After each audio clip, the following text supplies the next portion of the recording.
Have you ever been sitting perfectly still at your computer, just working away, and all of a sudden you feel dizzy? Or just a little unsteady? It's a really strange, super frustrating feeling, and I'm here to tell you, you are not imagining it. So let's break down what's really going on between your brain and your screen. Yeah, if any of that rings a bell, whether it's just a little bit of wooziness or, a full-on dizzy spell, you should know this is a surprisingly common thing people experience. You're definitely not alone. Look at this quote.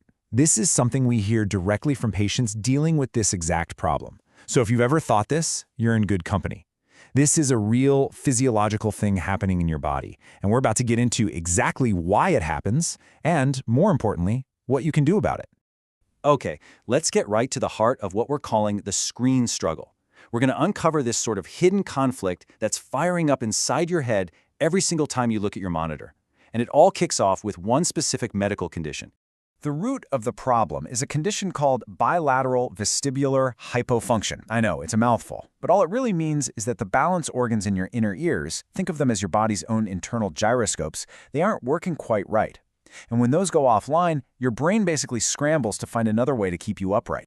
So check this out. In a healthy system, your inner ears are the undisputed boss of balance. Vision's job is just to help you, see where you're going. But with vestibular hypofunction, your vision gets this massive, chaotic field promotion it never asked for. Suddenly, your eyes are in charge of stability, and your brain starts anchoring your entire sense of balance to whatever you're looking at. To make this crystal clear, let's use an analogy. Let's call it the confused pilot analogy. Just imagine for a second that your brain is a pilot, and it's flying a plane, and that plane is your body. This really helps visualize the sensory chaos that screens can cause. So here's the deal. Our pilot, your brain, is in the cockpit. But the main navigation instruments, the ones that tell the pilot about motion and orientation, they're on the fritz. They're basically offline. Those are your inner ears. The pilot has lost its main tool for knowing which way is up. So what does any pilot do in that situation? They look out the window. They try to find the horizon to keep the plane from tipping over. Your brain does the exact same thing. It becomes totally dependent on your eyes, the view out the window, to stay stable. And here is the whole problem right here. A computer screen is a terrible horizon. It's a small, flat, flickering box where things are constantly scrolling and moving. This false horizon tricks your brain, the pilot, into thinking you're moving when you are sitting perfectly still. And that massive mismatch between what you see and what you feel, that is dizziness. Okay, so now that we get the problem, let's talk about the solutions. And the great news is there are a ton of things you can do. We're going to build a toolkit right now to help you create a workspace that actually works with your brain, not against it. First up, your physical setup. A bigger monitor actually creates a more stable, less stressful horizon for your brain. Try to put it directly in front of you. That cuts down on that confusing side-to-side eye scanning. And here's a big one. Ground yourself. Get your feet flat on the floor, feel your back against the chair. This sends a really powerful, clear signal to your brain that says, hey, we are not moving. Next, let's talk about your digital habits. Simple things can make a huge difference here, like try to match your screen brightness to the light in your room. Bump up the text size, zoom in so you don't have to lean forward and throw off your posture. And here's a crucial one. Go into your settings and turn off smooth scrolling. That little effect creates a false sense of motion that can really mess with your brain's pilot.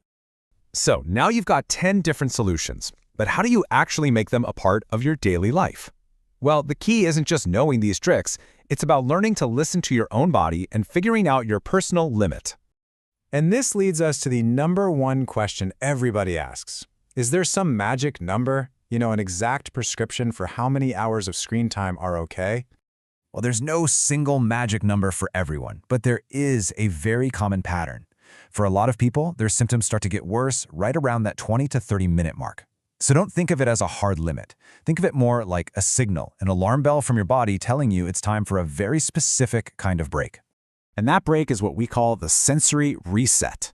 And honestly, this might be the single most powerful habit you can build. Every 20 minutes or so, just close your eyes for 30 seconds. This does something pretty amazing. It cuts off the faulty visual data from the screen. It forces your brain to switch its focus and recalibrate using other senses, like the feeling of your feet on the floor. It's like a quick system reboot for your balance. So let's just quickly recap. Your brain is leaning way too hard on your vision for balance. Screens create this sensory mismatch that's causing the dizziness. But the good news is, you can absolutely create a workspace that's friendlier to your brain. Little changes to your setup and your habits can make a massive difference. You just have to listen to your body and take those breaks. And to make all of this as easy as possible to put into practice, the source for this explainer has a fantastic, free, one-page checklist. You can download it, print it out, and just keep it at your desk as a reminder of these 10 steps. And that brings us to the final, and I think most important question. After hearing all of this, what is the one small change you are going to make today to start creating a better digital equilibrium for yourself? Whether it's just setting a timer for a sensory break or bumping up your font size, that one small step is the beginning of taking back control.